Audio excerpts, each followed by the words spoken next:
इतिहास में कुछ कहानियां होती है और कुछ पहेलियां। रोवानोक की कहानी भी ऐसी ही एक पहेली है। 115 लोगों की पूरी कॉलोनी रातों रात गायब हो गई थी और पीछे बस एक शब्द छोड़ा था, क्रोएटोन।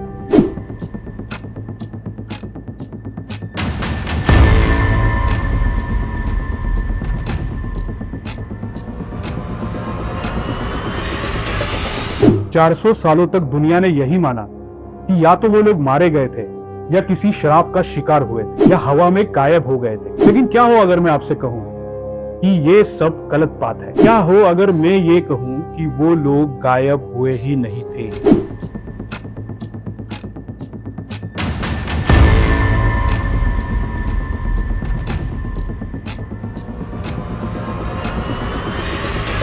ये कहानी है अमेरिका की उस पहली इंग्लिश कॉलोनी रोवानोक। इतिहास का वो पन्ना जिसे 400 साल बाद भी आज तक कोई पढ़ नहीं पाया है। उन 115 लोगों के साथ आखिर हुआ क्या था? वो लोग गए कहां?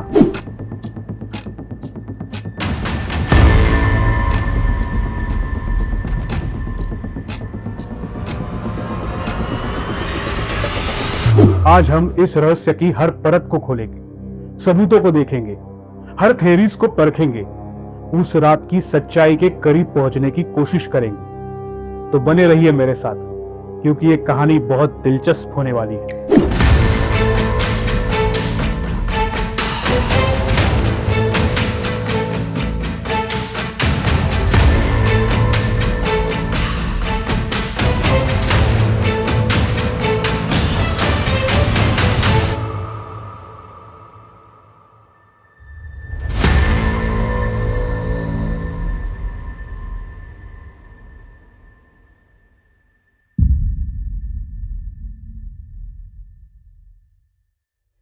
ये कहानी है 1580 की। इंग्लैंड की रानी थी क्वीन एलिजाबेथ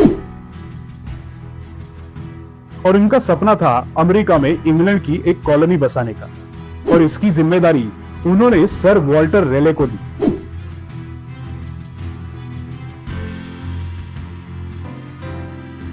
कई कोशिशों के बाद 1587 में 115 लोगों का ग्रुप रोवानोक द्वीप पहुंचा।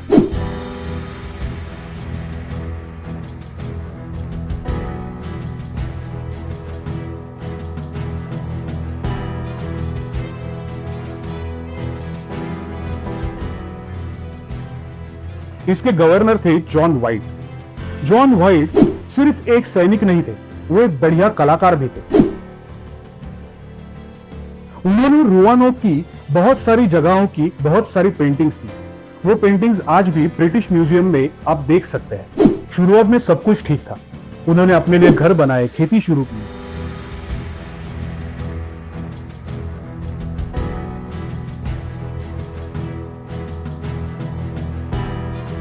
इसी बीच जॉन व्हाइट की बेटी एलिनोर ने एक बच्ची को जन्म दिया। उसका नाम रखा गया वर्जीनिया, अमेरिकन धरती पर पैदा होने वाली पहली इंग्लिश बच्ची।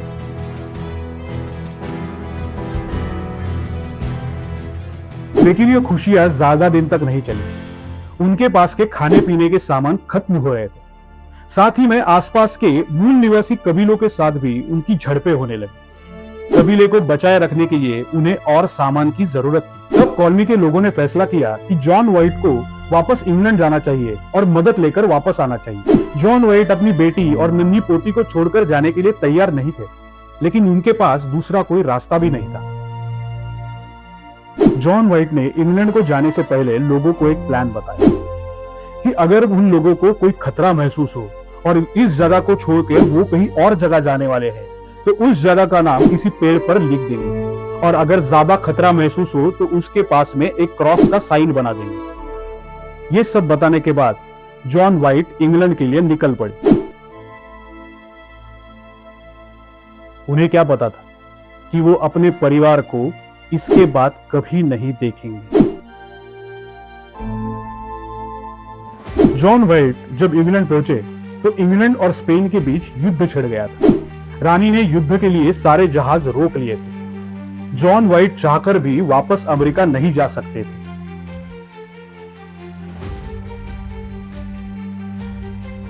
एक महीना, 2 महीने, 1 साल, 2 साल, पूरे 3 साल गुजर गए। सोचिए जॉन वाइट के दिल पर क्या बीत रही हो।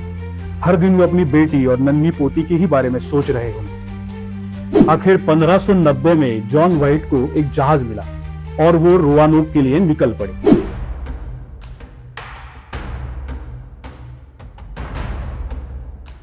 जॉन वाइट जैसे ही रोआनोक द्वीप के नजदीक पहुंचे तो एक अजीब सी खामोशी महसूस हुई। द्वीप से कोई भी आवाज नहीं आ रही थी। जब वो द्वीप पर उतरे तो उस जगह गए जहां वो 115 लोग रहते थे। वहां जाने के बाद उन्होंने जो देखा उससे उनके पैरों तले की जमीन खिसक गई। वहां पर कोई भी नहीं था। लड़ाई का कोई निशान नहीं, कोई लाश नहीं। घर सही सलामत थे लेकिन वहां पर कोई भी इंसान नहीं। पूरी की पूरी बस्ती खाली। 115 लोग जैसे हवा में गायब हो गए। तभी जॉन वाइट की नजर एक पेड़ पर पड़ी। उस पर एक शब्द लिखा था, क्रोएटोन।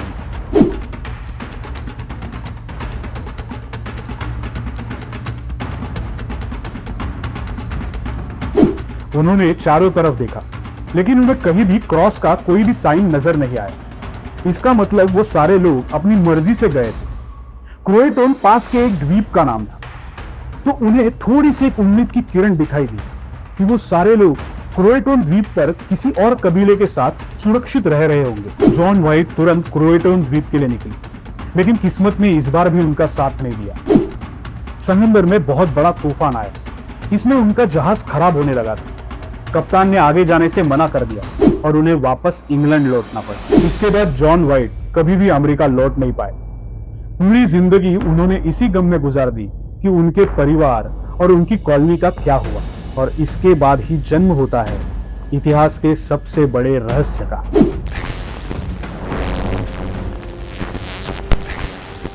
तो अब सबसे बड़ा सवाल यह है कि उन 115 लोगों का हुआ क्या। पिछले 400 सालों में बहुत सारे इतिहासकारों और एक्सपर्ट्स ने बहुत सारी थ्योरीज दी है। बहुत सारे लोगों ने भी कुछ अलग अलग थ्योरियां दी है। तो आइए समझते हैं उन सारी थ्योरीज को।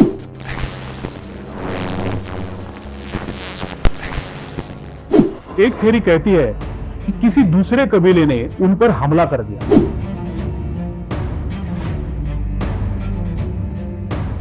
रोआनोक के लोगों के सभी कबीलों के साथ अच्छे रिश्ते नहीं थे। तो हो सकता है किसी रात को उन पर किसी दूसरे कबीले ने हमला कर दिया, या तो उन्हें मार दिया या उन्हें बंदी बना लिया। तो फिर सवाल उठता है कि लड़ाई के कोई निशान क्यों नहीं मिले, कोई लाश क्यों नहीं मिली। तो हो सकता है कि हमलावरों ने सारे सबूत मिटा दिए और क्रोएटोन ये शब्द किसी चेतावनी के तौर पर छोड़ दिया।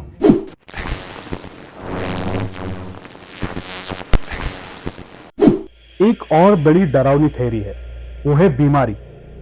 उस वक्त दुनिया में ऐसी कई बीमारियां थी जिसका ब्रिटिशों के पास कोई इलाज नहीं था। तो हो सकता है उस द्वीप पर कोई महामारी फैल गई हो।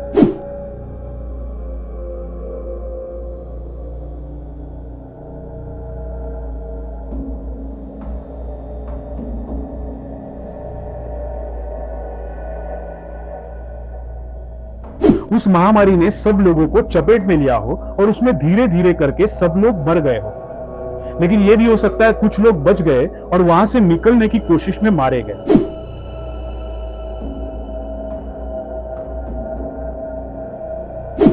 इसलिए वहां पर कोई नहीं मिला।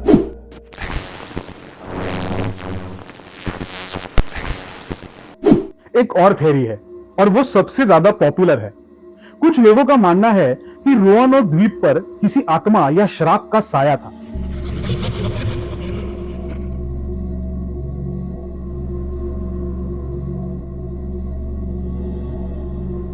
उस श्राप की वजह से वो लोग पागल हो गए या मारे गए। और कुछ लोग ये भी कहते हैं कि वो पूरी द्वीप की जमीन ही श्रापित थी। वो जमीन ही उन 115 लोगों को निगल गई।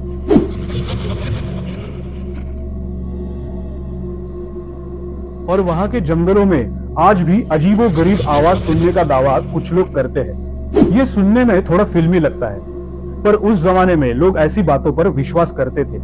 रोआनोक नाइटमेयर की कहानियां आज भी बहुत जगह सुनाई जाती है। पर क्या सिर्फ ये कहानियां ही है?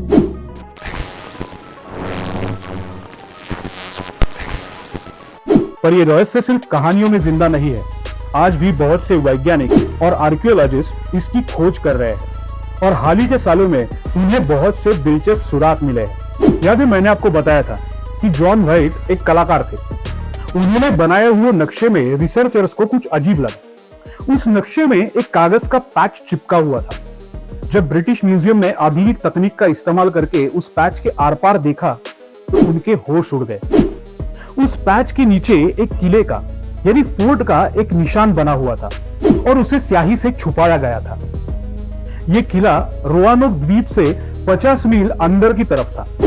इस किले को साइट एक्स नाम दिया गया। आर्कियोलॉजिस्ट ने जब साइट एक्स पर खुदाई की तब उन्हें वहां वो मिला जिसकी उन्होंने उम्मीद नहीं की थी। वहां उन्हें 16वीं सदी के ब्रिटिश मिट्टी से बने कुछ बर्तन मिले और वो बर्तन मील निवासियों के बर्तनों के साथ मिले थे और ये एक सबूत था कि वहां पर अंग्रेजों का एक ग्रुप रहता था। साइट एक्स ने तो बता दिया था कि कुछ लोग उस किले की तरफ गए थे, लेकिन क्रोएटोन इस सुराग का क्या? तो आर्कियोलॉजिस्ट की दूसरी टीम क्रोएटोन के द्वीप पर जाकर वहां पर खुदाई की और वहां पर उन्हें जो चीजें मिली वो कहानी को पूरी तरह से बदल देती। क्रोएटोन द्वीप पर खुदाई के बाद उन्हें वहां तलवार की एक नोक, बंदूक की बैरल और कुछ ब्रिटिश मिट्टी के बर्तन मिले और ये उसी वक्त के थे जब वो कॉलोनी गायब हुई थी। इन सबूतों से ऐसा लगता है कि शायद वो लोग उस कबीले के साथ जाकर रहने लगे थे। वो लोग शायद गायब नहीं हुए थे। लेकिन क्या ये जो चीजें मिली थी ये उन्हीं 115 लोगों की ही थी? ये राज अभी भी बरकरार है। तो ये रोआनोक की कहानी हमें क्या बताती है? ये सिर्फ कुछ गायब हुए लोगों की कहानी नहीं है। ये उम्मीद, निराशा और सर्वाइवल की कहानी है। और ये कहानी हमें बताती है कि इतिहास में ऐसे कई राज दफन है जिसके जवाब शायद हमें कभी नहीं मिलेंगे। अगर मैं आपसे कहूं कि ये रोआनोक की कहानी 400 साल पुरानी नहीं तो आज भी हो रही है आपके साथ अभी इसी वक्त। सोचिए, आपको व्हाट्सएप पर कोई फॉरवर्ड आता है या कोई तस्वीर वायरल होती है या ऐसी इमेज आपके सामने आती है जो एक तरफा हो, तो फिर क्या होता है? जानकारी की कमी की वजह से हम सब अपनी अपनी थ्योरीज और कहानियां बुनने लगते हैं। रोआनोक के साथ भी यही हुआ था।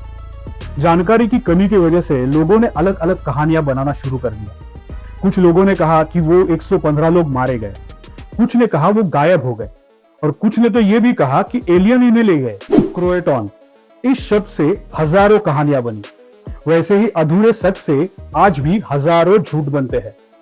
इंसानी दिमाग खालीपन से नफरत करता है, इसलिए उसे अलग अलग थ्योरीज और कहानियों से भर ही देता है। तो अगली बार जब आप कोई व्हाट्सएप फॉरवर्ड देखे या वायरल न्यूज देखे तो रोआनोक को याद कर लेना कि आप सच देख रहे हैं या खाली जगह को कहानियों से भर रहे हैं। तो आपको रोआनोक की सारी थ्योरीज में कौन सी थ्योरी सही लगती है हमें कमेंट में जरूर बताना।